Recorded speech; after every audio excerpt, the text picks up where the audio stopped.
It is Ryan Seacrest here. There was a recent social media trend which consisted of flying on a plane with no music, no movies, no entertainment. But a better trend would be going to ChumbaCasino.com. It's like having a mini social casino in your pocket. Chumba Casino has over 100 online casino-style games, all absolutely free. It's the most fun you can have online and on a plane. So grab your free welcome bonus now at ChumbaCasino.com. Sponsored by Chumba Casino. No purchase necessary. VGW Group. Void where prohibited by law. 21 plus. Terms and conditions apply. Stay tuned for Mystery Theater.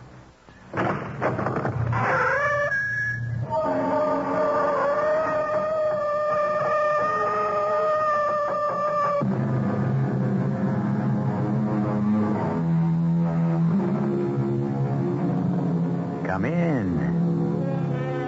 Welcome. I'm E.G. Marshall, missionary from the world of the mysterious and the macabre.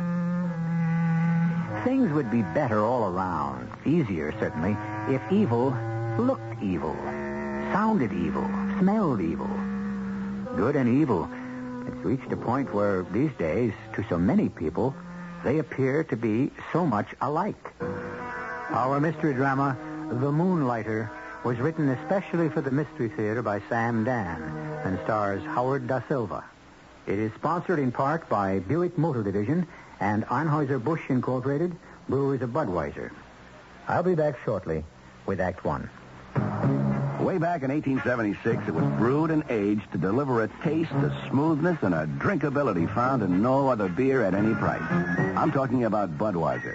And it's still brewed that way today, with pride, without compromise, to be the king of beers. The largest selling beer in the history of the world, for one simple reason. That Beechwood-aged Budweiser taste. And that speaks for itself. Hear it talking? When you say Bud, you say you care enough to only want the king of beers. There is no other one. There's only something left. Because the king of beers is leading all the rest. When you say Budweiser, you said it all. Anheuser-Busch, St. Louis. Hey, Mom, what's for dinner? Hey, Mom, what you got? What's for Thanksgiving dinner? Your ShopRite supermarket has the answer. Start with turkey. ShopRite young grade A Tom, 16 to 24 pounds, 57 cents a pound. Or hens, 10 to 14 pounds, 63 cents a pound. Serve with ShopRite cauliflower or broccoli spears, just 99 cents for 4 10-ounce packages. And ShopRite jellied cranberry sauce, of course, 3 1-pound cans for 89 cents. For dessert, ShopRite premium quality Elizabeth York ice cream, 1/2 gallon for $1.39. Start a family tradition. ShopRite for value. She wants the best. She does all that she can do. She lets ShopRite do the rest. Hey, Ma, what's for dinner? ShopRite has the answer. Hey, skiers, get ready for the Ski Show Expo Winter 75. This year, the focus is on the great ski bargain hunt, the best thing that ever happened to your ski budget. Plus a dozen different shows with champion freestylers, films and fashions, trips and tickets, and equipment displays for first-timers to hot doggers. Après-ski meet you at the brewery for music and mixing at the Ski Show Expo Winter 75. Take someone you like to the ski show opening Thursday at 6 at the New York Coliseum.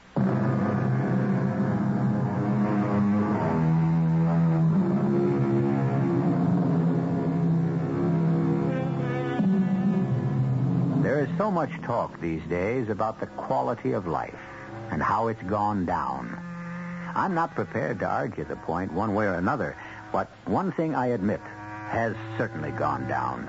And that's the quality of argument, especially between husbands and wives. It seems to me that husbands and wives used to have heated, passionate arguments over great emotional issues, love, faithfulness, even sex. Today, it's mostly been reduced to ill-tempered spats and tantrums over money. Oh, is this our brave new world? Is this what it all comes down to? Well, Stanley and Gladys Morrison are at it again. Well, what answer do you get? I don't know. I've added it 3 times, and it keeps coming out differently. Well, how can you concentrate on the figures with that damn recording blaring in your ears? It is not a damn recording. It is Mozart. I have to know how many checks you wrote this week. Performed by the Boston Symphony. I'd add it up myself, but I can't read your handwriting. And what's his name is conducting. You went to the most expensive girls' private school. You went to the most exclusive girls' college. Darling, you've got it twisted. The private school was exclusive. The college was expensive. Didn't they teach you to write? Stanley, why do you become so excited about money? Gladys, I don't want the account to be overdrawn. Your cheeks are all flushed. Your eyes are filled with fire. It's almost a sexual thing. Gladys, listen to me. But I've been listening, darling. And I have solved the problem. You don't want the checking account to be overdrawn? Well, let's just put in an extra $100 now and then to act as a sort of cushion. In the first place, it's wrong. In the second place, I don't have an extra $100. Oh, darling, you say that as if $100 is a fortune. I never heard you fuss like this over $100 before. Gladys, we have to cut down. Well, I do my best, darling. Okay. I guess it's not fair. No, it certainly isn't. You were brought up a rich girl. You never learned how to worry about money. Well, darling, it did seem silly to worry about money. After all, there was so much of it. And when you married me, I was making plenty of money, huh? And you still are. No, I'm not making that much anymore. Stanley, do you mean you received a cut in salary? No. Well, then how can you say you're not making as much money? Because the money isn't worth as much. We simply have to economize. All right. I'm willing. We have to sit down and draw up an entire list of ways to save money. Okay. Here's one. At the club, I won't order from the a la carte menu. I'll just have a sandwich and coffee. What we should do is resign from the club. What? It's become very expensive. Stanley, why suddenly are we... well, is everything so tight? I don't know, Gladys. Things have been going up, steadily, quietly, and one day you turn around and there just isn't enough money. Why don't you ask for a raise?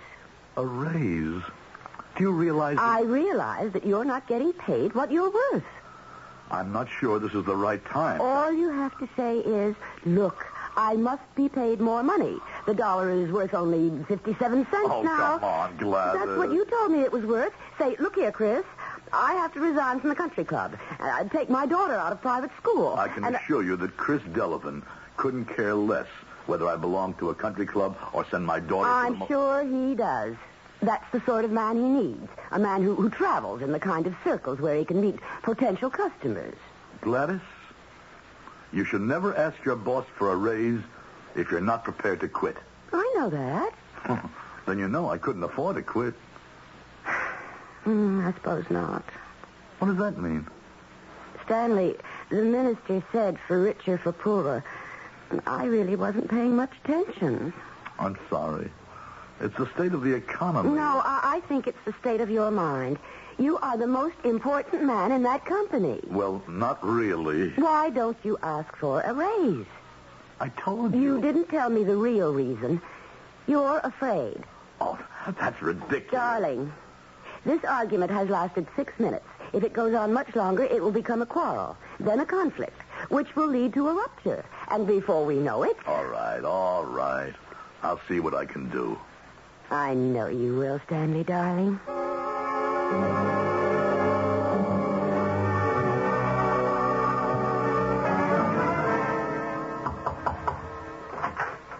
Chris, got a minute? Sure thing, boy. What's on your mind, Stanley? Well, Just a second. Wow. What's the matter, Chris? Oh, I'm beat. I need some coffee. You want a cup? Okay. Sally, bring in 2 coffees. Well, my boy, what can I do for you? Chris, it seems to me Just a second. Sally, make mine black. Sure, Miss Louise. This one has to be told everything at least 400 times. Well, that's my problem. What's your problem? Well... Hold it. How do you want your coffee? Oh, it doesn't matter. Oh, Stanley, you're so easygoing. Well, not anymore. I wish I had your temperament, especially last night. Oh, that was a session. Well, Chris, I really blew my stack last night, Stanley. And I guess I did it for you. For me? And for what I thought was best for this company. Chairman of the board took me to dinner, and we had all this talk about the economy, how scarce money is. And that's exactly why I... Well, you know where that kind of talk leads. Where can we cut? And so old man Sullivan said, cut out the research department. My department? And do what, I asked. And he said, well, we can subscribe to outside services and get the same No, but they can't get the same information, the same analysis. Well, yeah, that's what it took me the better part of 5 hours to hammer into his skull. Well, anyhow, you're safe for at least a year. But, Stanley, you watch every dollar.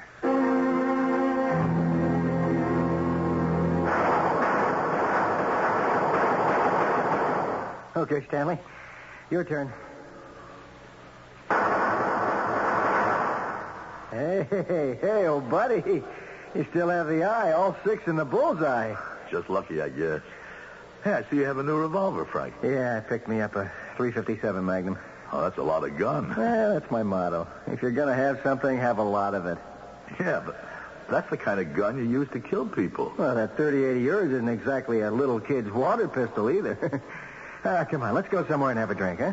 I have to be getting home. No. You come with me. I have a serious matter to discuss.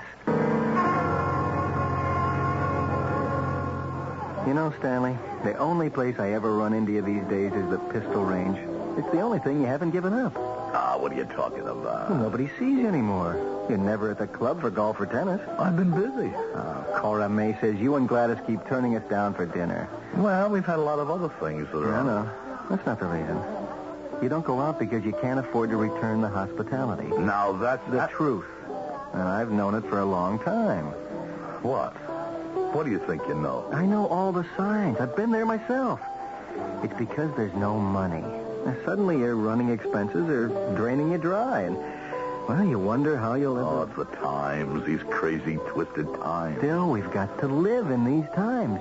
They're the only ones we'll ever have. I have to have some more money. Maybe I can take on another job or something. Where?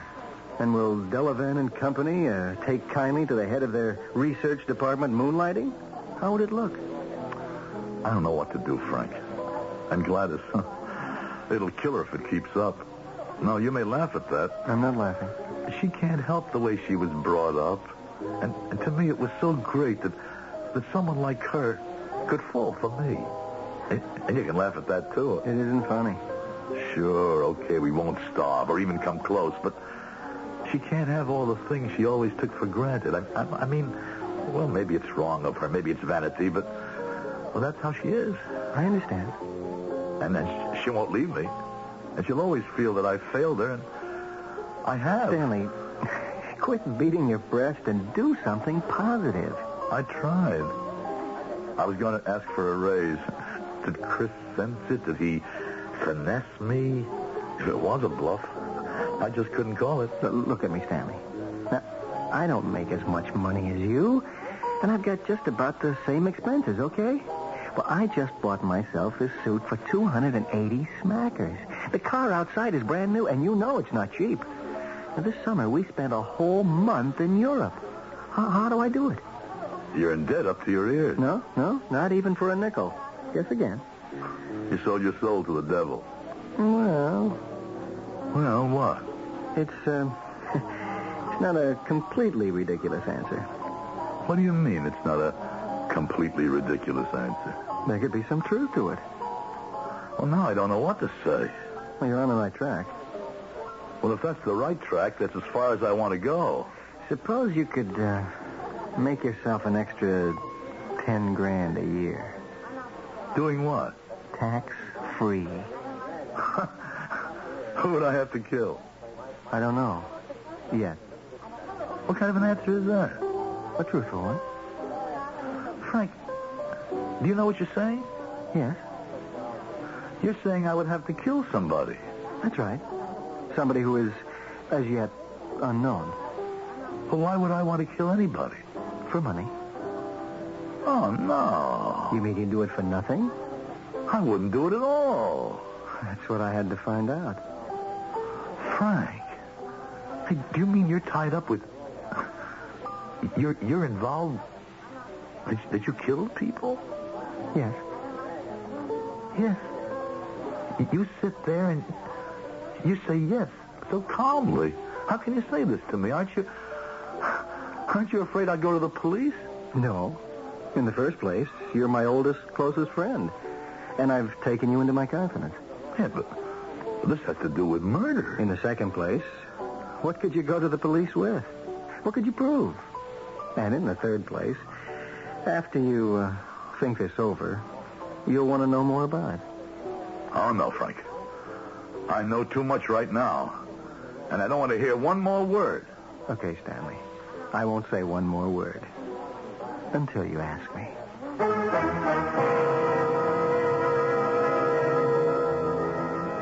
And so the seed has been planted. How like a growing thing a story is. In the first act, we plant the seed. In the second, we cultivate and water the soil. And in the third, we harvest the crop. What we don't know at this point is what kind of seed has just been planted. But something may start to flower when I return in just a few moments with Act Two. Oh, I thought I saw a putty cat. I did see a putty cat. Hi, I'm Mel Blanc, and that's another of my 1,000 voices. And that's why they asked me to tell you about lemon mint Listerine lozenges. Because when your throat is hot and dry from a cold, they make it feel cool and soothed. And Listerine's anesthetic medicine helps give fast, temporary relief from minor sore throat pain. Lemon mint Listerine lozenges. No matter how many voices you've got, you've only got one throat. So you get Listerine lozenges, folks. Use only as directed. Well, good old Uncle Sam has done it again. If you know anybody on Social Security, listen to this. People who get Social Security checks will never again have to worry about them being late or lost or stolen. If you just fill out a simple form at the Lincoln Savings Bank, Uncle Sam will automatically deposit your Social Security check directly into your account at the Lincoln every month. No more waiting around for it to come. No more lost or stolen checks. No more standing in line to cash them. Every month, the day your check is due, the money is there in your account at the Lincoln, waiting for you to collect it or write payment orders the way you write ordinary checks or earning interest for you in a Lincoln savings account. Uncle Sam and the Lincoln do it all automatically.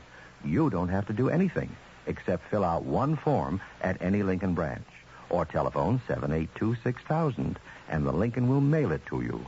The Lincoln Savings Bank, 782-6000.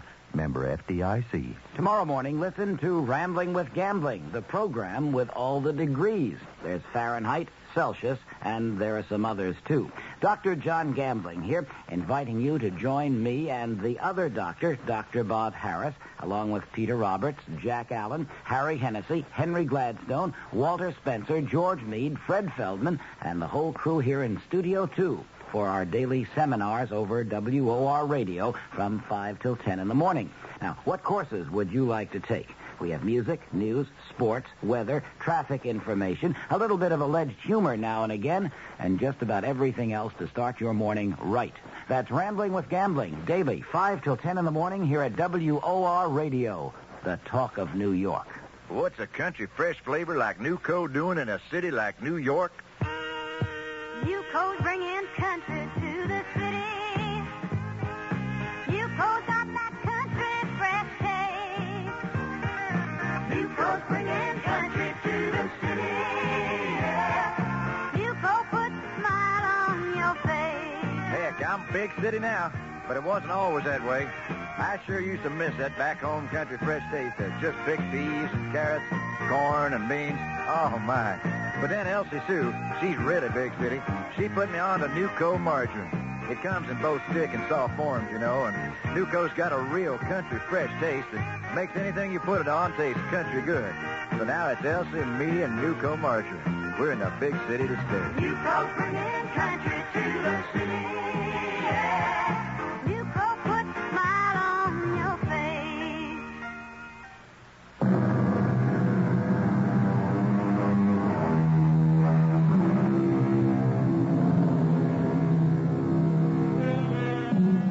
According to statistics, the majority of all arguments between husbands and wives are about money. Does this mean they don't have disagreements about other things? No. It only means they don't have long, drawn-out arguments about them. Money. They say it doesn't buy happiness. I suppose that all depends on what you mean by happiness.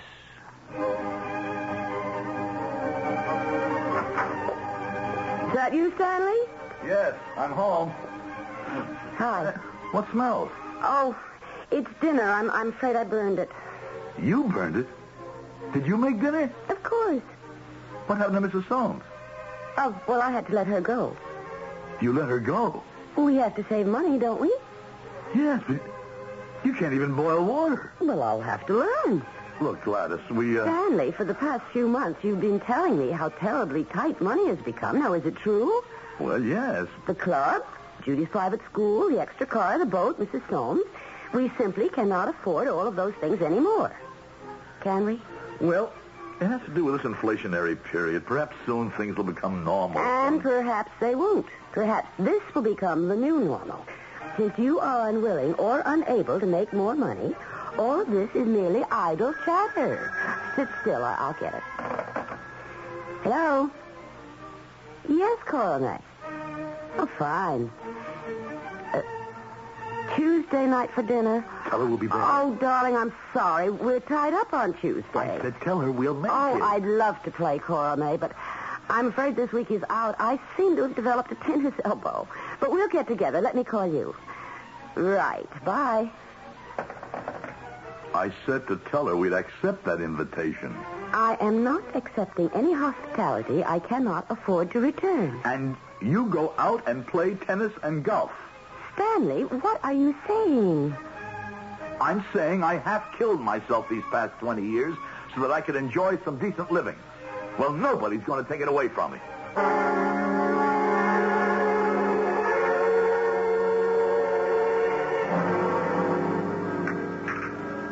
Well, Frank, dessert? No, I don't want any dessert, and I don't want another cup of coffee or a liqueur. And we're the only ones left in the joint, so if you're ready to go, I am. Frank, how can I make that extra $10,000 a year? Well, actually, it could be much more than $10,000. Lately, it seems there's quite a bit of work. Just tell me how. The underworld, the mob, the syndicate, call it whatever you want. They're getting away more and more from using their own people as executioners. Oh, good Lord. What kind of conversation am I having? We can stop anytime. All right, let's stop. No. Go ahead. And so, now, the trend is to look for respectable folk to do the job. People who would never be suspected. Look at me. An editor for a trade magazine. Now, who would ever suspect me? Look at you. A research analyst from a brokerage house. Who would suspect you? It's this dealing with gangsters that scares me off. You're not dealing with gangsters. This is a small, private outfit created to fill a specific need.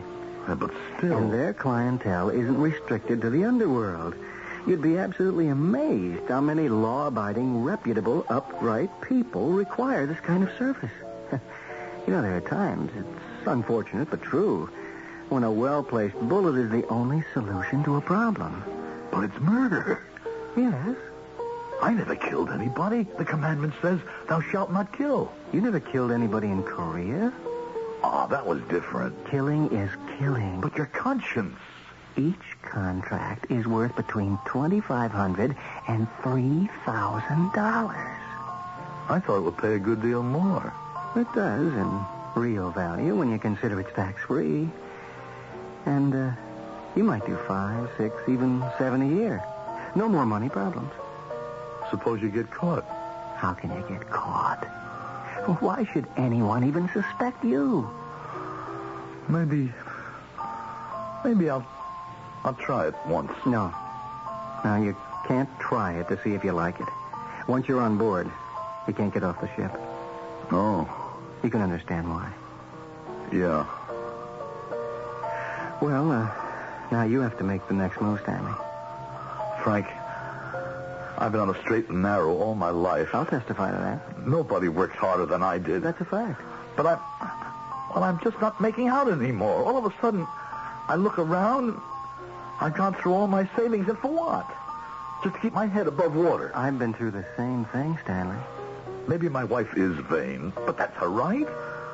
Maybe some people would look at me and say, he wants the frivolous things of this world. How much longer do you need to talk yourself into it? Where do I go? You don't go anywhere. He comes to you.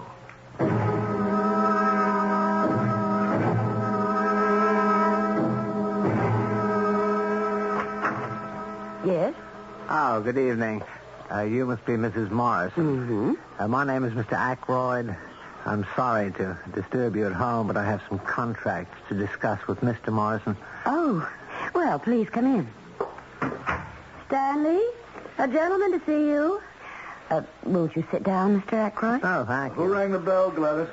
Mr. Morrison, my name is Aykroyd. A mutual friend suggested that we might do some business. Oh? Isn't that wonderful, Stanley? What business are you in, Mr. Aykroyd? The removal business? Oh, yes, I remember you, Mr. Aykroyd, and I have the pertinent information in my desk. Could you excuse us, darling? Oh, certainly. And let me know if you gentlemen would like some refreshment. Oh, that's so kind of you, Mrs. Morrison. This way, Mr. Aykroyd. Our mutual friend speaks highly of you, Mr. Morrison. Well, I have a contract for you. You must memorize all the details. All contracts are verbal. You can understand why. The gentleman's name is Everett Marshall. At this point, it's best you don't know who he is or what he does or why someone has purchased a contract for him. Well, then how am I supposed to know? The right man? We'll handle that detail for you. You have your own weapon. I've been assured it's in excellent condition and that you're an expert in its use. You'll be on the northwest corner of Garfield and 3rd tomorrow evening at 8 o'clock sharp. Nervousness is perfectly normal. The first time. I'm not sure I can go through with it. But you can. You must. Oh, this envelope is for you. What's in it? Your fee. $2,500. Take it.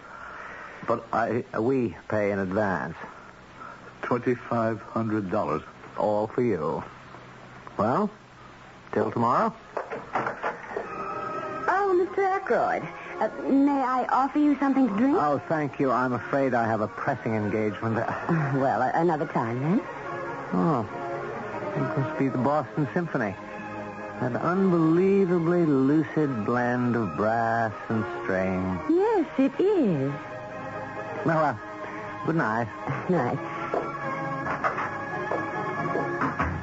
You know, Stanley, he's such a nice man.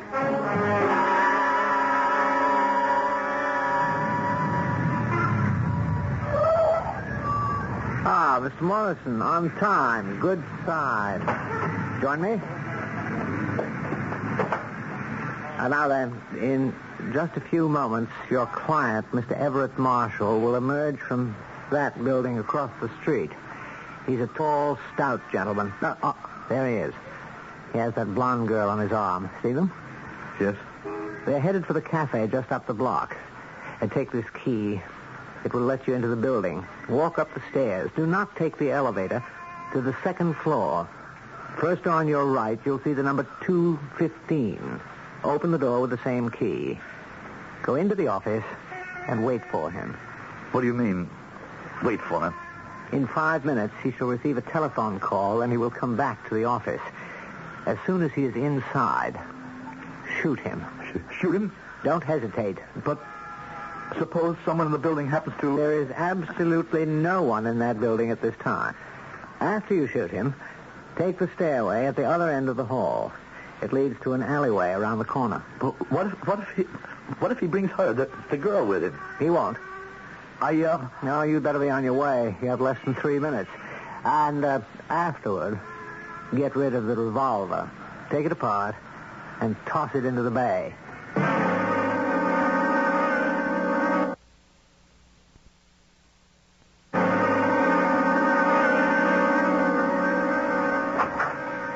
Arthur, what's the big idea asking me to get something out of the... Hey, who are you? No, don't! No! No!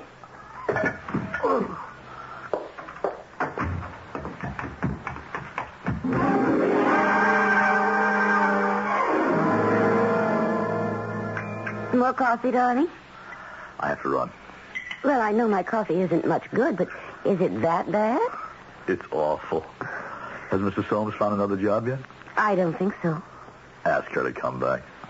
But can we afford her? I mean, what about the money? Darling, don't worry about the money. It narrows your mouth and puts lines in your face. But I thought we were having trouble making ends meet. Well, they met finally. Anything in the morning paper? Oh, the usual murder stories on the front page. A gentleman named Everett Marshall was found shot to death in his office last night. Is that so? By whom? Police think it was a burglar. Morning, everybody. The door was open. I walked Well, in. good morning, Frank. Coffee? No, thanks. Stanley, you want to lift downtown? Thanks. Hey, what mischief are you boys up to this morning? Mischief? Well, a beautiful day like this, you might decide to play hooky and go to the club. Oh, no. We don't do frivolous things together anymore. Stanley and I, we've become very serious people. I'll bet.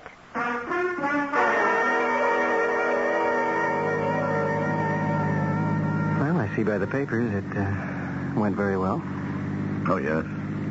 I thought I'd come by this morning because, I was very nervous after my first one. Maybe you'd need a lift. I'm all right. Well, that's good. I don't know why. When I went up to that man's office, I was convinced I wouldn't be able to kill him. When I walked in that door and he saw me and the gun in my hand, I could look into his eyes. I could see my whole life in his eyes as if we're a motion picture screen. You shouldn't think about these things. And he said, no, don't. And I just aimed at the top button of his jacket as if I were shooting on the range. And I squeezed the trigger once, twice, and he fell. He was dead. And I simply walked out of that room, down that hall, down those stairs, into the street, over to the bay, got rid of the .38, and here I am. And I don't feel one tiny twinge of remorse. Frank, what happened? To what? To 40 years of education, of indoctrination, of belief in the value of human life, of right and wrong, all the things we profess to believe in. I don't know. Do they get swept aside in the first storm? Frank, what happened to my conscience? Where is it, my conscience? There's no explanation, Stanley. Why am I so untroubled, so serene, so much at peace with myself? Is it possible that when we murder another human being, we also murder our own conscience? Because I tell you, Frank, mine is dead. What do you think? Maybe you're right. How's yours? My conscience? Yes. Mine's dead, too.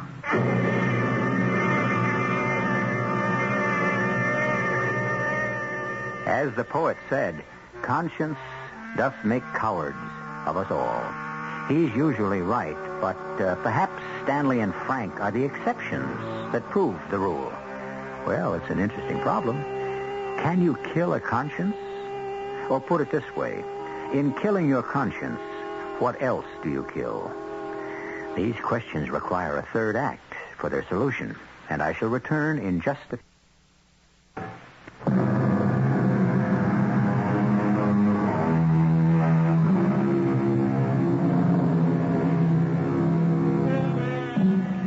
Is it a veneer, our morality, our code of ethics? This problem has occupied the attention of scholars throughout the ages. How deeply are we committed to the values we profess so vehemently in public? Some say man is basically evil, and some say man is basically good. And perhaps neither side is completely right or completely wrong. Darling? I'm afraid I'm overdrawn at the bank. I know. You know? Yes. Jack Carstairs has orders to call me when that happens, and I make the adjustment. But, darling, I really should try to be more careful. No. For you to be more careful with money would require too much time and effort. Why'd you turn off the music? Because I want to tell you how much I love you. Happy? I'm deliriously happy. I don't want you to have a worry in the world. Stanley, why is it that suddenly we have no more money worries? Dear, it all has to do with judicious management. Oh, how right you are. Judicious management. That's what Daddy used to say. No, he used to say prudent management. Oh, same thing. You know, darling, you look marvelous. You look so young, so happy, so, well, I can't really explain it. Exhilarated, as if you were having the time of your life. Well, I am. Hello. Hello, Stanley. Oh, yes? Stanley, would it be convenient to meet me at the Cafe Charleston on 9th and Dewey, say, in 45 minutes? Certainly. Thank you, Stanley. Darling, was that very nice gentleman, I can't remember his name, the one who loves Mozart?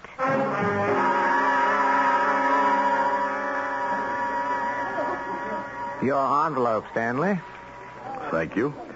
You'll find it contains $3,500. Your rating has gone up. From now on, this is your fee. Your client is a woman. A woman? Should that make a difference? Well, Women have been agitating for equality, haven't they? What did she do? Does it matter? No, but The very cornerstone of our philosophy is complete disassociation from our clients. I understand. Your only contact with your client comes at the very end of his life. And then, only for a brief moment. It's just that a woman... Should it matter? All right. Where do I go?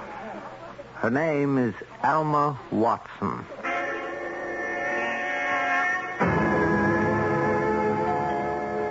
Coming, honey, coming.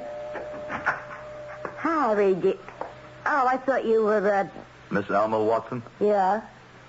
Are you sure you're Alma Watson? Sure, I'm sure. It wouldn't do for me to make a mistake.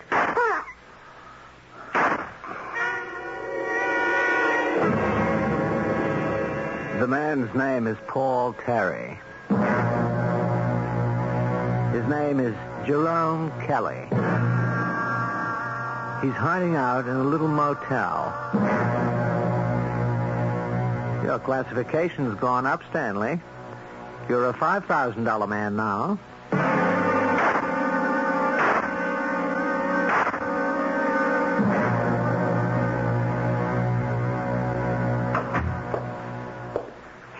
Chris, got a minute? Oh, hi, Stanley. Look, I'm swamped. Can it wait? No, Chris, it can't wait. You want me to continue here? What a question. I want a 25% raise. Oh, now, Stanley, you know the facts of life around here. I'll quit. You'll what? Take it or leave it. But, Stanley, you know how Sullivan feels. I only know what you tell me, Chris. Now, see here, Stanley. You can't get rid of me, and you know it. 25%. Well, that's a lot of money.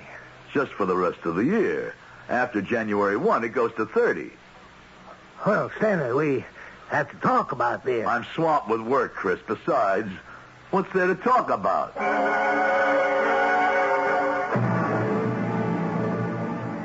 I said take it or leave it. That phony. He's been making himself look good at my expense. I never had the guts to stand up to him before. But you know something, Frank? Since I've taken on this sideline... How about another round? No, I had enough. As I was saying, since we've been engaged in our new activity, I'm another person. I'll have another one. I think you had enough, too. Charlie, make it a double. A double? You know, I'm not afraid of anybody or anything. Maybe that's what we're all about. You know what I mean? No. Well, maybe man is basically a hunting animal. Maybe we try to obscure that with a veneer of civilization. You think so? Well, look at how quickly we pierce that veneer. Maybe we do, maybe we don't. When we get down to it, what's it all about? Security. Security? Yeah, well, I define as my security, my home, my woman, my child, my property. I'll kill for it. Each man defines what security means to him. And each man will kill for it. End of speech. Stanley. What's the matter, Frank? I don't know. You've been putting away a good deal of that booze, pal. I know, and it doesn't help. Well, what did booze ever help? And what help do you need? Stanley, I want to get out. Get out of what? You know what? Frank. I can't sleep. I see people's faces. You know which people I mean. Frank, if you'd stop drinking... Have you seen any faces yet, Stanley? Of course not. You will. You will. Remember that day, that first day? Oh, good Lord, how I wish I'd never gotten you into it. Are you crazy? You've solved all my problems. You wanted to know what happens to your conscience? Huh?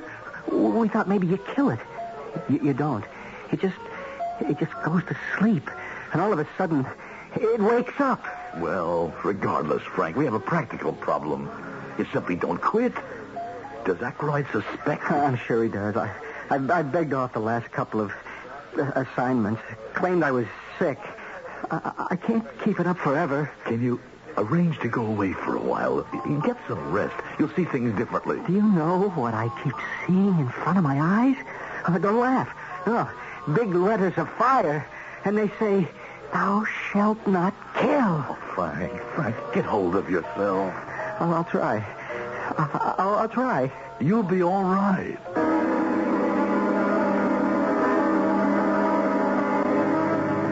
Here's your envelope. Thank you. It will be necessary to violate our basic philosophy just somewhat in this particular case. But then, rules were made to be broken. Oh, here we are. Oh, wait, this is the building. This is the building of the publishing company where... And here he comes now. Frank. He's going round the corner to the parking lot where it's dark and deserted. Follow him there. Kill him. But he's your client. I can't kill Frank. Why not? Stanley, Frank is being killed for just this very reason. He refused to accept a contract. Now go to the parking lot and shoot him. No. What's to be gained by your refusal? Someone else will be assigned to kill him. And to kill you, too. I wish I'd never gotten into this. Well, that's not true. The rewards have been spectacular. But, Frank... And if it is true, shouldn't you be eager to kill Frank? After all, he's the one who did get you into it. Quickly, Stanley, before it's too late.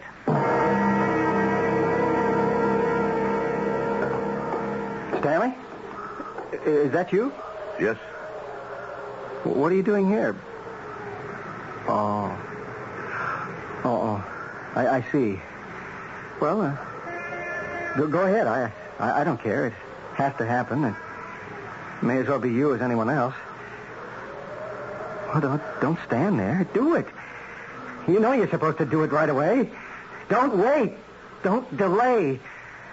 Just pull the trigger and walk away. I can't. You've got to. You can't save me. No one can save me. I don't want to be saved anyhow. When you see the faces, do you hear the voices, too? Yeah. All of a sudden, I'm hearing them. When do you stop hearing them? I don't know. When do you stop seeing them? I guess when you're dead.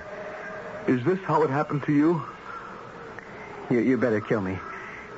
Before it's too late for you. It's too late for me now. I don't have a chance. Try to save yourself. No, I'll never lose those voices, the faces. Look, have you got your gun? Yeah, in the glove compartment. Let's kill him. Who? Aykroyd. We'll never get away with it. Does that matter? Come on, buddy. He's in that car, all alone. No, he's not alone. You see that car across the street? He's got some people in it. Maybe he felt he couldn't trust you. Stanley, I know it's a difficult assignment, but it has to be done. Stanley, you can't get away. The block is surrounded. Now, you just do what's necessary, and everything will be fine. I can hit him from here. Stanley, I don't care anymore. Save yourself. That's just what I'm trying to do. Save myself. Stanley, let me hear it. Yeah, I'll let you hear it. Don't shoot him, Stanley. It won't help. Shut up. It's not an easy shot. Now. Got him. Let's try to get out of here. They're shooting at us. Frank! Frank, I don't hear the voices anymore. I don't see the faces. Do you? No. Frank! Oh! Frank!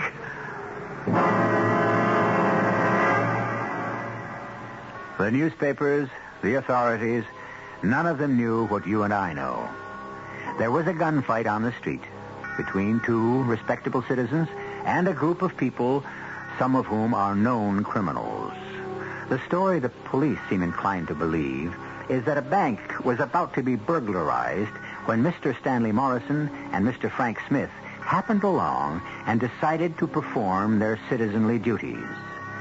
Both men died heroes' deaths, and they will be honored at special funeral services. I shall return shortly. The human conscience, certainly the most elusive component in man's makeup. It may slumber for years and awake without warning. Our cast included Howard Da Silva, Joan Lovejoy, Bob Caliban, and Robert Dryden. The entire production was under the direction of Hyman Brown. Radio Mystery Theater was sponsored in part by Listerine lozenges and Sign-Off, the sinus medicines. This is E.G. Marshall inviting you to return to our Mystery Theater for another adventure in the macabre. Until next... Hey, it's Ryan Seacrest. Life comes at you fast, which is why it's important to find some time to relax. A little you-time. Enter Chumba Casino. With no download required, you can jump on anytime, anywhere for the chance to redeem some serious prizes. So treat yourself with Chumba Casino and play over 100 online casino-style games, all for free. Go to ChumbaCasino.com to collect your free welcome bonus. Sponsored by Chumba Casino.